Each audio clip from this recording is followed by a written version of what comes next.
All right, next question comes from Justin. Not even gonna try, man. CZAP Lick E.I. You know how to say it, man. I don't need to try. Just say it. But Justin asks, I would like to know how you go about setting up collaborations with other YouTubers, especially when you're small. Is there a certain subscriber threshold that you should be at before you think about this? I'm just wondering what value I can bring a larger channel to make it worth their while to do a collaboration. Here's the thing, man. You can't really bring anything to the table for them. If they're gonna help you out, they're gonna help you out of the kindness of their own heart, and they see some potential in you, and they see that maybe what you are doing can fit into their channel somehow. That is the only real reason why a larger YouTuber would collaborate with a smaller YouTuber. It's because someone helped them on their way up and they're trying to help somebody else. But when I was really trying to push to build my channel, I was doing a lot of commenting on other people's YouTube channels that I admired, that I wanted to be that similar size or that style or whatever. But I would spend a lot of time commenting, liking, and watching their videos. And hopefully, eventually they would notice that I'm constantly making a comment, and maybe they'll check out my channel and be like, hey, this guy actually has some potential. Whether that helped me or not, I can't really say. What did help me was Alan Thrall was a YouTuber that I would watch all the time, and I really enjoy his videos. I still enjoy your videos, Alan. Thank you very much for making them. But he had a open Q&A question thing just like this, and I asked a question to him about making YouTube videos, about how to get more people to the channel, exactly like you did here. Now, when Alan answered my question, he confused me with somebody else. He actually, on the video, said, yeah, Brian, I saw you almost kill yourself on that 315 bench. That was hilarious. And then went on to answer my question and answered it very well. However, he had me confused with a different guy. I did not almost die on a 315-pound bench. And when he realized that error, he actually looked up my channel and then messaged me over Facebook and was like, hey, dude, I'm sorry that I messed up on that, but I do like what you're doing. Would you be interested in making a video for my channel? And that's what got me involved with Alan. And then from there, I paid with my own money to go get a hotel room, to go stay in Sacramento for a week, my plane ticket, all of that to go and invest. I looked at it as an investment to fly out to Sacramento to spend a little time with Alan. Now, Alan was friends with the Super Training guys and Mark Bell and all those people. So he got me in there, and that allowed me to do the podcast. And that circle started kind of broadening, and I ended up meeting a lot of people, and it made some awesome friends. But I think it is important to note, a lot of people want to see me do collaborations. They're like, man, you need to do a collaboration with this guy, or you need to be in Strength Wars. If one more person says Brian Alsruhe for Strength Wars, I'm going to lose my mind. Here's the thing, people. I can't afford to fly out to Germany or wherever the heck Strength Wars is and go do a YouTube video that I'm not gonna make any money on. That is not something that I consider an investment. I just don't have it. I'm not a wealthy guy. I'm a startup business owner trying to make small-time YouTube channels. So it's not that I don't want to do a collaboration or that I don't want to be part of Strength Wars. It's that I can't afford to go out to these places. And most people cannot afford to ship them out. I know a lot of people think, oh, well, Strength Wars is a huge channel. They probably make tons of money, and they very well might, but their production value is high, so they're spending a lot of money on that. They probably don't have thousands, tens of thousands of dollars to spend on my travel expenses to come out and make a video about me lifting weights with some other dude. For most people involved in this game, there isn't as much money involved in it as you think there are. Now, if you want to make a collaboration with another YouTuber, most of the big time YouTubers will have in the description of their videos an email for business only, and they mean for business only. As a small time YouTuber like myself, I only have 50,000 subscribers, and no lie, this is not an exaggeration, I probably get 200 reaching out a day. So whether it be through email, phone calls, direct messages, Instagram messages, Facebook messages, I probably get touched like 200 times a day from people reaching out trying to get a hold of me. Now, that is overwhelming at my stage. I can't imagine being 10 times the size like some of the people that I admire on YouTube. Some of those guys get probably 10 times as much that day. So if you write these guys an email and it says for business only, and you ask a question like, hey man, can you take a look at my squat form? Probably not. Not because they're jerks to you or because they don't want to help you out. It's that they do not have time to help 500 people out with their squat or their programming or whatever. So if you reach out to these people and you ask them a given question just about lifting that has nothing to do with actual business, they're probably not gonna get back to you guys. It's not that they are being mean, it's not that they don't care, it's that you are one out of literally thousands of people that week that ask the same exact thing, and there's just not that many minutes in a day. To give you an example, I reached out to Omar probably 6 months ago to say, hey man, I would love to do a collaboration. I'm a small YouTube channel, blah, blah, blah, whatever. Omar still hasn't gotten back to me. Now I've done collaborations with Omar, and since we message all the time. But he still never got back to me about that one message. Omar, I'm gonna remember that. He is an awesome guy, and I am a very small level YouTuber, so when I reached out to him, he didn't see that message. He literally, it didn't get screened through 600 other messages they got that day of people asking if they can do collaborations. If I were to do it again, what I would do is pay for a personal training session with Omar or Alan Thrall or whoever. I would pay for an hour of their time and be like, whatever you charge for a non-member personal training fee, I would like to pay, and I'm going to make a video about something that I had the idea for. Do not reach out to anybody and say, hey, I would like to make a video for your channel. What would you like to see?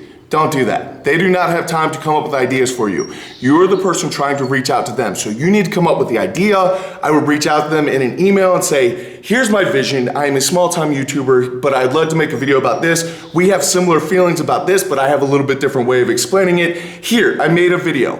If you would take your hour of personal training time and look over that video and tell me what you like about it, what you don't like, what you think I could improve, what you don't think I could improve, then you are paying them for their time. And if they really like what you're doing, then maybe they will be like, I see a lot of potential in you. Why don't you just fix these couple things, make another video, and then I will feature on my channel. If I was going to do it, that's exactly how I would do it now. In some places in life, the squeaky wheel will get the oil, but I can guarantee you, reaching out to some of these bigger YouTubers time and time and time again, it's like asking the pretty girl out. If you ask her out and she says no, and you ask her out and she says no, she's not gonna change her mind 300 times later, continually asking her without changing something about yourself. So you either need to change your approach, pay them for their time, create a video and put it out to them and let them see, make them notice you for some other reason. So I would spend that time working on your content, I would spend that time working on your production value, try to get better so that when you do get the chance to be featured on these channels, you're not putting out something that you're embarrassed about later because it was no good. There are plenty of videos that I made early in my YouTube, turning the camera around on myself, that I am ashamed that they're even there, but it's all part of the process. I do not like how I was speaking to the camera. I do not like how I looked. I do not like anything about them, but it's all part of the game. Use this time to better yourself and up your game so that when those opportunities do come, you are ready. I hope that helps you out, and thank you very much for the question. All right, last questions come from Joey Satsmary. You guys will recognize Joey from my channel. Joey, thank you very much for asking questions. I hope you're doing well. Joey said, have you ever dealt with any lawsuits or copyright infringements from YouTube now that you have a bigger following? And Joey, I don't know that I can legally speak about such things. And what Joey's talking about is using copyrighted music or movie clips or whatever in your videos. And here is the thing about YouTube Fitness. I do not think that anyone should intentionally break the law or any copyright laws or steal anyone else's stuff. I think that is a huge jerk move. However, in the YouTube Fitness community, that line gets kind of blurry, mainly because a lot of your footage is from you working out and no one works out in complete silence. I guess some people do. You psychos. So how you get away with having some copyrighted music in your videos is not really something that I want to discuss, but I will tell you, maybe shorter clips are better than longer clips, allegedly. It is also rumored that if you slow those music clips down or speed them up, maybe you could get away with it that way too. Again, allegedly. A quick little story from you. One of my videos on my channel has been completely silenced. You can't, I'm talking like that. That's exactly what my video looks like. And the reason why is because I was doing a set of stiff-legged deadlifts with 500 pounds, and it was like a set of 8 or 10, which I was very proud of, so it had to make it on the YouTube channel.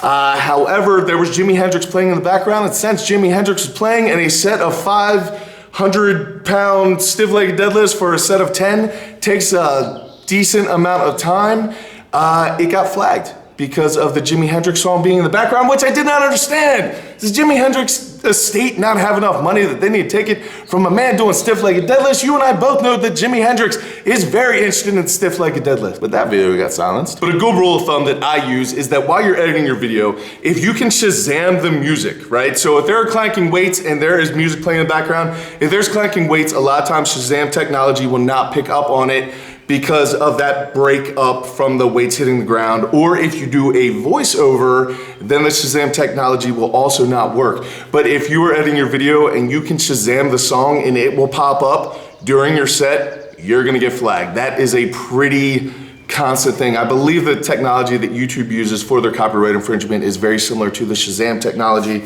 Could even be the same technology, I don't know anything about those things. Which leads me to your second question where you asked, how do you do commentary? Do you use a microphone? So there are a lot of very expensive, very awesome recording tools out there.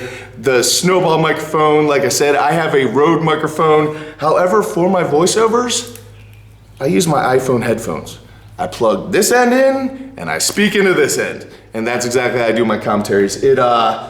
It works completely fine for me, and maybe as I get bigger and more popular, I will spend the money to get a nicer microphone, but honestly, I just use my iPhone headphones. It's the easiest thing.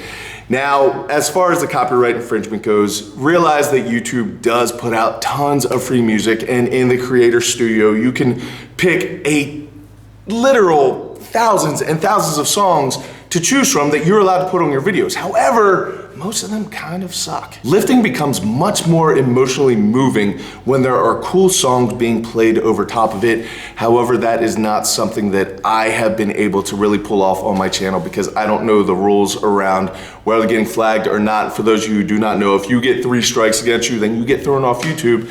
And I'd rather not start over from the very beginning, so I try to avoid that altogether. Again, I do not think that you should intentionally break the law or any copyright laws. Interestingly enough, my website, neversay.com, back when I started like 5 years ago, and I was still putting up daily workouts and articles and everything just like I do today. However, I did not have a bunch of people to take pictures of for my workouts or the articles. And so I may or may not have used some random images from the internet.